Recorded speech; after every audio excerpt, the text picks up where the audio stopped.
세계 제1차 대전이 끝난 바로 직후에 1919년 한 젊은 청년이 1차 전쟁에 참여했던 전쟁, 부상을 당했지만 회복이 되자마자 시카고로 이주합니다. 한 사람을 만나고 싶어서입니다. 그리고 그분이 살고 있는 집 근처의 아파트를 정해서 그분을 찾아다니기 시작했습니다. 그러면서 2년, 3년 가까이 함께 식사를 했었고 또 함께 산책도 했습니다. 그러면서 마음을 나누고 또 생각을 나누면서 많은 토론을 하기 시작을 했습니다. 때로는 밤늦도록 아주 격정적인 토론을 하면서 서로의 의견을 나누기도 했습니다. 어느 날 이 젊은 청년이 자기가 가지고 있는 습작한 작품들을 가끔은 그분에게 보여줍니다. 그때마다 이분은 가끔은 잘했다는 칭찬도 있었지만 그러나 신랄할 정도로, 어떤 경우에는 아주 잔인할 정도로 그 젊은 청년에게 지적을 매섭게 해 주었습니다. 그러나 이 젊은 청년은 그때마다 변명조차 한 번도 하지 아니하고 기분 나빠하지 아니하고 자기의 노트에 메모를 하기 시작했었고 기록에 남겨두었습니다. 3년이 된 어느 날 그는 소설책 하나를 발표합니다. 그 책 이름이 태양은 다시 떠오른다, 태양은 역시 떠오른다 그라는 책입니다. 그 사람이 그 유명한 어네스트 헤밍웨이라는 사람입니다. 무기여 잘 있거라, 누구를 위하여 종을 늘리나, 킬리만자로의 눈, 또는 노인과 바다, 그걸로 노벨 문학상을 타기도 했던 이 사람,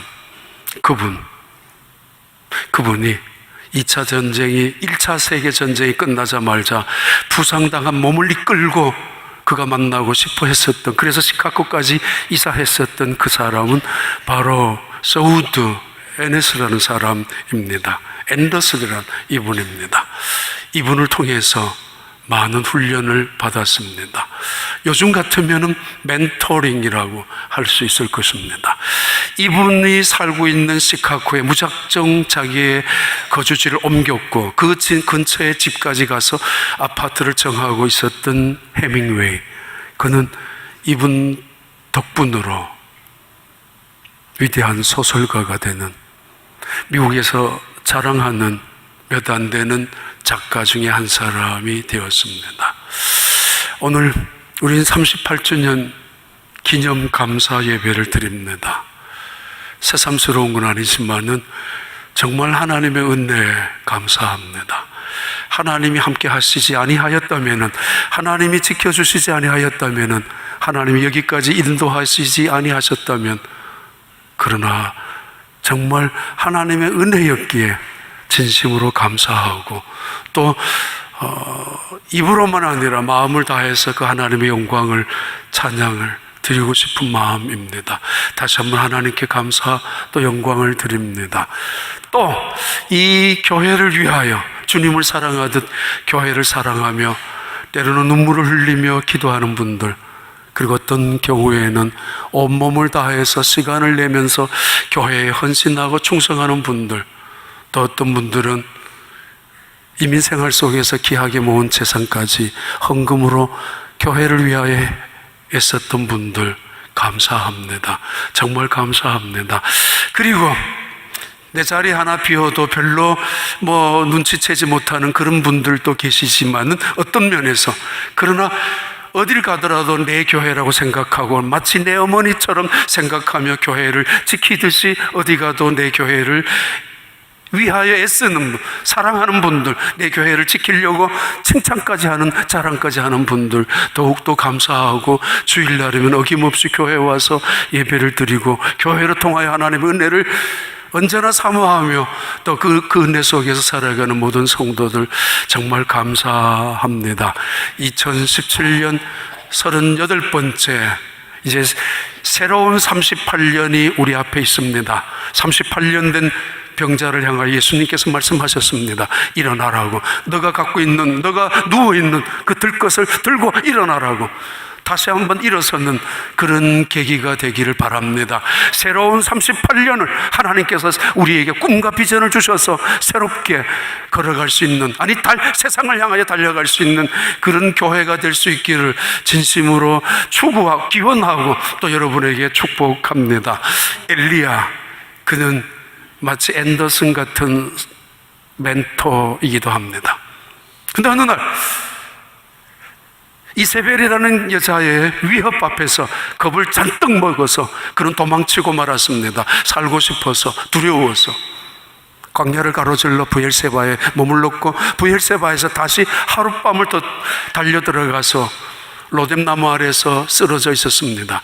그리고는 하나님 앞에 도망쳐 왔고는, 그리고 정작 그 땅에 와서는 하나님 저 살려주세요 라고 고백하기보다는 하나님 저 죽여주세요, 죽고 싶은 마음으로 하나님 앞에 기도를 했던 그 엘리야, 하나님께서 그 엘리야에게 천사를 통해서 먹을 떡을 주셨고 천사를 통해서 마실 물을 제공해 주셨습니다. 한 번이 아니라 두 번이나 반복하면서 말입니다. 그는 그 자리에서 벌떡 일어납니다. 40주야를 달려가서 시내산, 호렙산 그 근처에 있는 동굴까지 달려갑니다. 동굴 입구에 있었던 이 엘리야에게 하나님은 나타나셨습니다. 그리고 말씀하셨습니다. 너 하사엘에 가서 기름을 부으라고, 하사엘에게 기름을 부어 아람 나라의 왕이 되게 하라고, 그리고 예후에게도 기름을 부어서 이스라엘 나라의 왕이 되게 하라고, 그리고 특별히 엘리사에게도 기름을 부어서 너의 후계자로 세우라고. 지금까지 한 일 엘리야는 굉장한 능력을, 하나님의 능력을 통해서 정말 대단한 업적을 이룩한 엘리야입니다. 근데 하나님은 엘리야를 살려놓고 다시 이야기합니다. 이제부터는 사람을 키우라고, 사람을 세우라고, 사람을 계승하게 그 자리에 세워놓으라고. 지금까지 한 일도 괜찮은 일이었고 대단한 일이었고 누구도 넘볼 수 없는, 감히 정말 그런 역사적인 일을 감당했었던 엘리야, 그에게 하나님이 다시 새로운 미션을 주셨는데 죽고 싶었던 그를 살려놓고 너는 가서 엘리사를 너의 후계자로 세우라고. 그렇게 요즘 같으면 멘토링 작업을 시작하셨고 그리고 미션을 그에게 주셨습니다. 10년 전에 미국 내에 1세 목회자와 2세 목회자의 컨퍼런스가 LA에 있었습니다. 어떻게 선정을 했는지는 모르겠지만은 휴스턴 지역에 제가 갔습니다.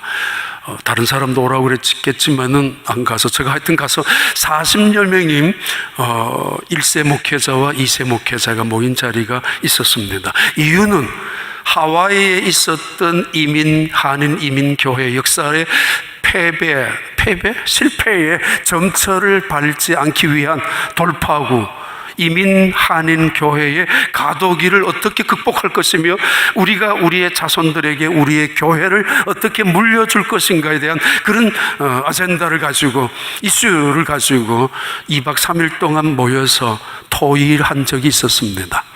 그때 이 세들은 1세 목회자들을 향하여 이렇게 불만을 말했습니다. 1세 목회자들은 대단히 권위주의자다, 권위적이다, 강압적이다, 간섭이 심하다. 두 번째, 1세 목회자들은 지나치게 말은 많이 하지만은 행동은 없다. 말과 행동이 표리부동하다. 예를 들면 말이 맞지 않는다. 진짜 크리스찬처럼 순종하고 살아가는 1세 목회자들을 별로 본 적이 없다. 그리고 또 하나, 1세 목회자들은 자기들을 향하여 간섭은 하면서 뭔가 해주려고 마음은 먹지 아니하고 그렇게 이야기하는 그런 2세 목회자들의 불만이었습니다. 그리고 말이 통하지 않는다. 영어를 못하니까 말이 안 통한다 자기들하고, 또 포용력도 없다, 그런 이야기를 2세 목회를 하고 있는 대표 각 지역 도시에서 일하는 목회자들이 이야기를 했었습니다. 이때 1세 목회자들이 그들을 보고 이런 이야기를 했습니다. 너희는 어떤 줄 아느냐고. 헌신도 없고 충성도 못하고 커밋먼트는 희생도 없는 그런 그냥 세상의 짭처럼 갖고 있다고. 그리고 영성도 없다고. 기도생활 너희들 제대로 하는 사람들 누가 있느냐고. 새벽에 1세 목회자들의 기도 시간을 가지는 그 시간에 새벽에 교회 나와서 기도회 한번 해본 적 있느냐라고. 그리고 순종하는 겸손한 태도는 더더구나 없다고. 언제나 독립하려는 꿈만 가지고 이 울타리를 벗어나서 그러면은 마치 큰 꿈을 이루는 것처럼 멀티컬처럴 아시안 아메리칸을 위한 그런 목회를 하고 싶어하는 2세 목회자들이 꽤 많습니다. 왜냐하면 우리의 자녀들만 가지고는 목회 자기들의 꿈이 덜 차는 건지 더 크게 꿈을 가지는 것도 사실입니다. 근데 그런 1세 목회자들은 2세들에게 그렇게 이야기했습니다. 우리 교회도 2세 목회를 하고 있습니다. 우리 교회는 2세 목회자가 4명이나 됩니다. 사실은 1.5세 2세들이 영어권에 이런 교회는 없습니다. 정말입니다. 4명은 거의 2세에 가까운 목회자들, 영어, 한국말을, 영어를 훨씬 더 잘하는 목회자들이 우리 교역자들의 우리 교회에 있습니다. 자, 그래도 우리 당회에서는 2세 교회, 우리 EM 목회자에게, EM권에게 10년 전에는 독립을 하라고, 재정적인 거, 그리고 모든 행정적인 것도 독립을, 우리 교회에 있고 싶으면 마음껏 있고, 사용하고 싶으면 마음껏 사용하라고, 렌트비 하나 안 내도 된다고, 그러면서 독립을 시켜주었습니다. 교회 안에서 10년 가까이나. 그런데 목회자가 2사람이나 있었을 때 조금은 가독기에 어려움이 있었습니다. 그리고는 3, 4년 전부터 다시 우리 EM 영어권의 사람들이 아닙니다. 우리는 KM과 함께 하기를 원합니다. 재정도 함께 하기를 원하고 행정도 함께 하기를 원하고 모든 사역도 같이 하고 싶습니다 라고 해서 다시 우리 교회 EM은 들어왔습니다. 들어왔다 나갔다는 게 이야기가 이상하지만은 같이 사역을 하고 있습니다. 그리고 그 밑에 영어권의 칼리지 그룹이 있고 또 청년부 있고 또 중고등부, 유초등부 전부 우리 2세 목회자들이 사역을 하고 있습니다. 길면은 30년, 짧으면 20년. 우리는 우리 교회의 미래를 생각해야 합니다. 어떻게 물려줘야 될 것인가? 과연 우리 교회는 우리의 자녀들이 이 교회를 어떻게 운영, 어떻게 유지, 어떻게 부흥시켜 나갈 것인가? 관심을 가질 필요가 있습니다. 엘리야, 그는 호렙산에 있는 동굴 앞에서 하나님의 메시지를 받았습니다. 예후에게, 하사엘에게 기름을 발라라. 그리고 특별히 엘리사에게 찾아가서 그에게 기름을 발라서 너의 후계자가 되게 하라고. 그는 긴 협곡에 있는 그 길을 달려왔던 그 길을 되돌아가면서 엘리사를 만납니다. 마침 엘리사는 밭에서 일을 하고 있었습니다. 소가 24마리 앞에 끌고 있는 대농장을 운영하고 있는 엘리사. 아버지는 대농장의 지주입니다. 지나가던 엘리야가 엘리사를 향하여 자기의 겉옷을 던져줍니다. 이거는 내 종이다 사인입니다. 너는 내 후계자다라는 확실한 표징입니다. 넌 나를 따라오라라는 하나님의 메시지의 상징이기도 합니다. 그 옷을 던져주니까 엘리사는 밭을 갈다가 그 옷을 받아들고 따라갑니다. 따라가면서 내 아버지 어머니에게 잠깐만 인사할 수 있는 시간을 달라고. 그럼 갔다 오라고. 아버지 어머니에게 인사하고 돌아와서 온 가족의 소 2마리를 잔치로 벌려고 잡아서 그리고 모든 사람들에게 인사하고 그는 그 자리에서 자기가 일했던 농기구를 불로 태우고 쫓아갑니다.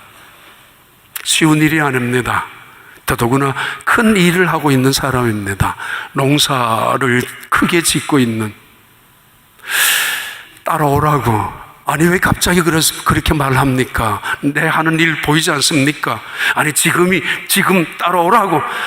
내가 하고 있는 일이 그렇게 우습게 보입니까? 이것도 귀한 일입니다. 당신이 누군데? 소문은 들었지만 당신이 뭔데 나를 이래라 저래라 하느냐고. 아니면 시간 좀 주세요. 나도 생각 좀 해보고 나도 선택할 수 있는 결정을 그때 가서 할 테니까 기도하고 난 다음 하겠다고. 그렇게 할 수도 있었습니다.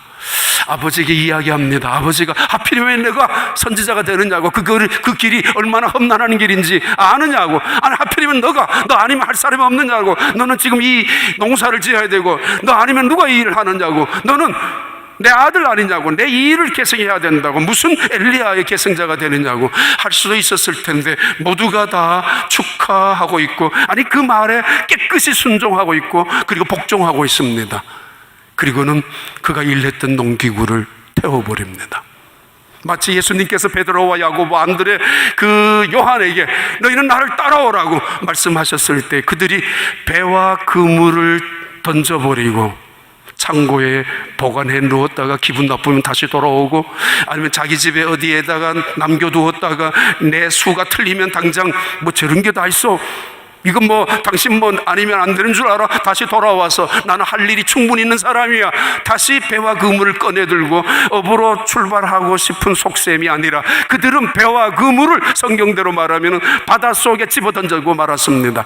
목숨을 걸고 따라간다는 표현이고 결단을 의미합니다.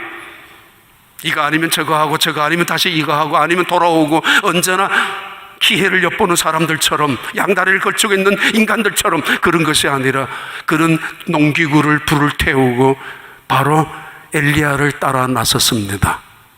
열왕기상 19장 19절부터 21절을 함께 읽습니다. 엘리야가 거기서 떠나 사밧의 아들 엘리사를 만나니 그가 12겨리소를 24마리를 말합니다. 앞세우고 밭을 가는데 자기는 12째 겨리소와 함께 있더라. 엘리야가 그리로 건너가서 겉옷을 그의 위에 던졌더니 20절 그가 소를 버리고 엘리야에게로 달려가서 이르되 청하건대 나를 내 부모와 입맞추게 하소서. 그리한 후에 내가 당신을 따르리이다. 엘리야가 그에게 이르되 돌아가라.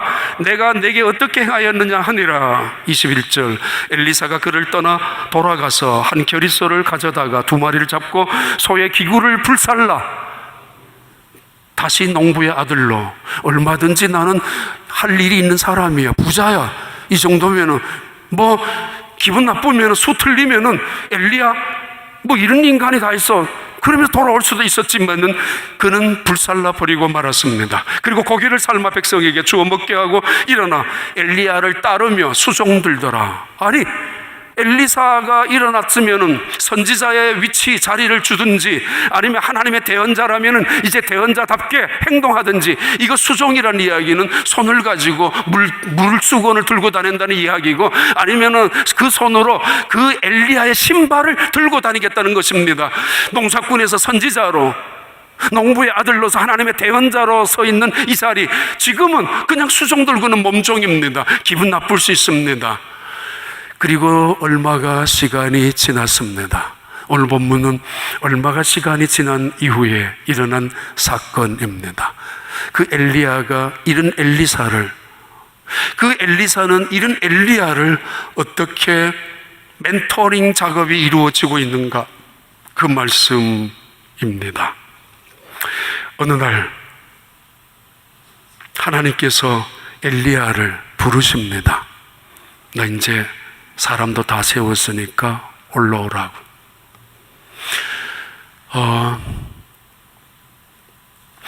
저희 사역 방향 하나 중에는, 목회 소신은 이 2가지이지만은 사역 방향은 우리 교회에 하나는 선교입니다. 구제와 섬김과 봉사, 선교, 전도, 복음 안에서.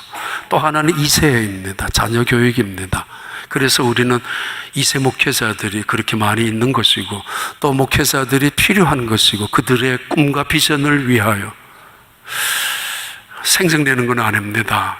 그만큼 관심이 있다는 이야기라서 축구를 시킨다고부터 시작해서 다른 교회 없었던 여름 성장학교 10년, 11년 전에, 또는 얼마 3, 4년 전부터 프리스쿨, 이거는 복음적인 그리스도인들, 하나님의 자녀들, 크리스찬을 만들기 위한, 교회를 어색한 곳이 아니라 교회가 자기들 고향처럼 드나들 수 있는, 어렸을 때부터 교회를 통한 그리스도의 사랑과 하나님의 말씀을 배우게 하기 위한 그런 일들 때문에 우리 목사님들한테도 이것도 해보라, 저것도 하라, 이것도 하고 저것도 하고 하는 것입니다. 우리의 자녀들을 키우는, 복음 안에서 진실한 크리스찬으로 키우기 위한. 엘리야가 엘리야가 하나님의 지금 말씀을 듣습니다. 너 이제 죽을 거야. 우리가 떠나가기 전에, 우리가 이 땅을 떠나가기 전에 내가 얼마나 고생했느냐, 이 땅에 와서 이민자로 살아가면서 얼마나 눈물을 흘렸느냐라는 이야기만 하는 거 있을 것이 아니라 우리의 자녀들이 이 땅에서도 우리의 믿음을 어떻게 계승해서 이 땅에서 끝까지 그 믿음을 지켜나갈 것인가, 그 말씀을 보여주고 있는 사건의 내용입니다. 하나님은 지금 엘리야를 데려가시려고 합니다. 이것을 눈치채었던 엘리사는 엘리야에게 찾아옵니다.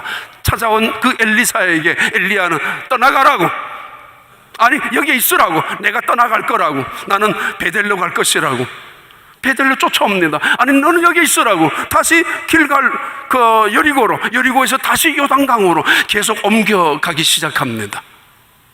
얼마나 귀찮았으면은 이 엘리야는 확실히 말합니다. Stay here, you stay here.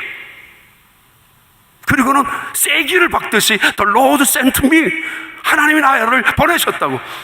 저도 베델, 여리고, 요단강으로, 너는 따라올 필요 없다라는 이야기입니다. 그러나 엘리사는 목숨을 걸고 따라갑니다. I will not leave you. 나는 떠나지 않을 것입니다. Never leave you. 결코 떠나지 않을 것입니다. Until you bless me. 당신이 나를 축복하기 전까지는.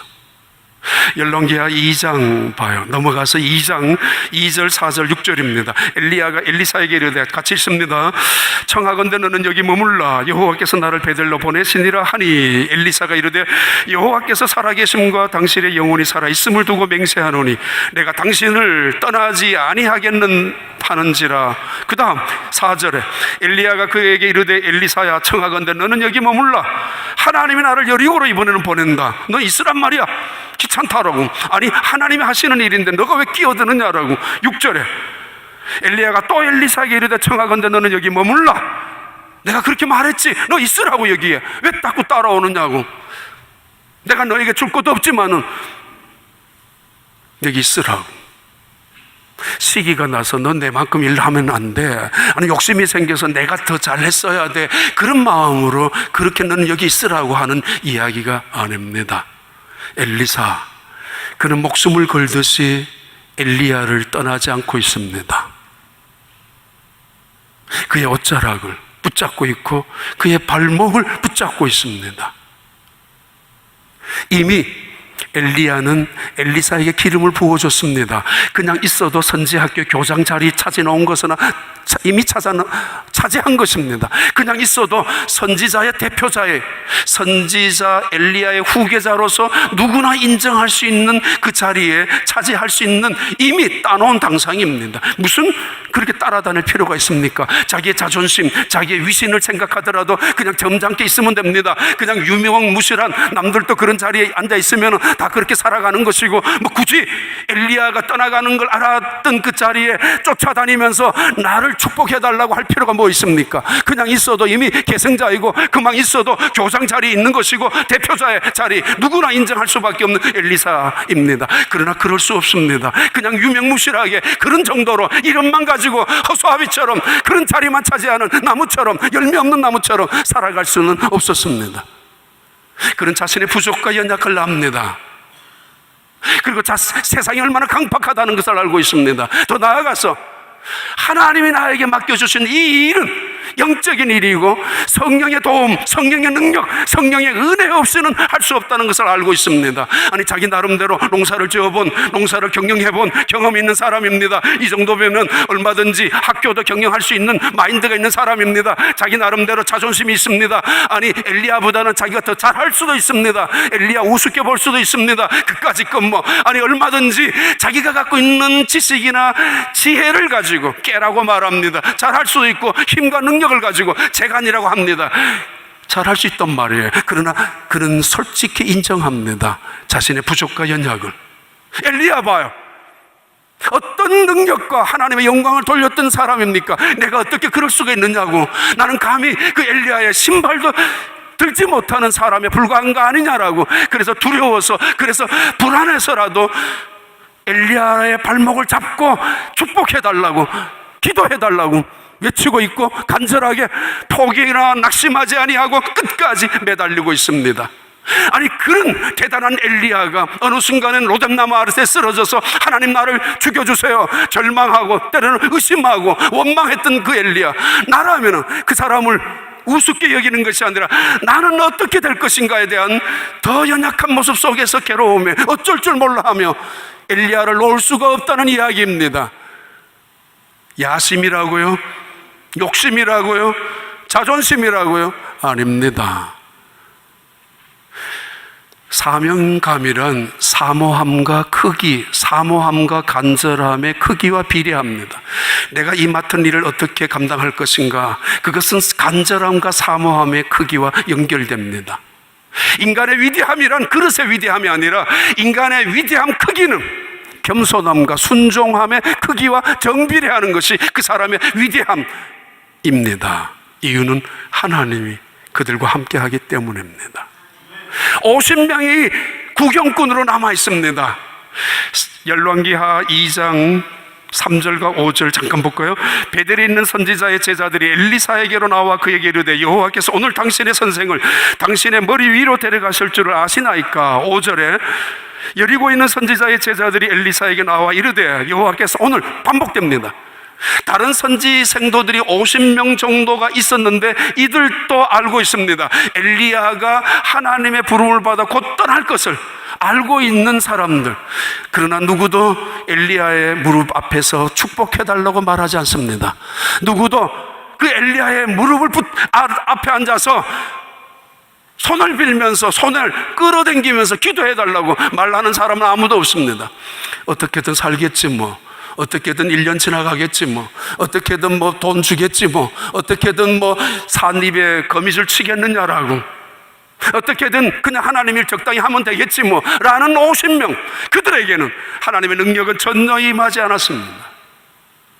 실망이나 낙심하지 아니하고 여기 있으라고 분명히 명령했던 엘리야의 그 명령조차도 거절해버린 채 하나님 앞에 찾아나가는 그의 마음, 그거는 그의 욕심이 결코 아닙니다. 그런 엘리사에게 엘리야가 마침내 대답합니다. 열왕기하 2장 9절 10절, 9절과 10절입니다. 같이 읽습니다. 요단강을 건너며 엘리야가 엘리사에게 이르되 나를 내게서 데려감을 당하기 전에 내가 내게 어떻게 할지를 구하라. 엘리사가 이르되 당신의 성경이 하시는 역사가 갑절이나 내게 있어서 What can I do for you? 혹은 더 강력하게 What shall I do for you? Before I am taken away from you. 내가 너로부터 없어지기 전에 내가 도대체 너에게 무엇을 해야만 되느냐? 내가 할 수 있는 게 뭐냐? Let me nourish a double portion of your spirit.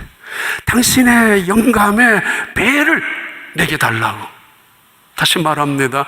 그 욕심 때문에 그렇게 나는 당신보단 더 잘해야 되겠다라는 의욕이 앞서서 말하는 것이 아닙니다. 나는 당신보다 1000배나 100배나 약한 존재가 아닙니까? 나에게는 당신에게 있었던 성령을 그 정도 가지고는 더 할 수 없는 부족한 사람입니다. 나는 더 필요합니다. 나 같은 사람에게는 하나님의 은혜 없이 나는 아무것도 할 수 없습니다 라는 고백입니다.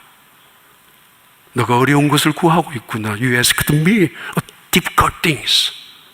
너무 힘든 것을 구하고 있구나.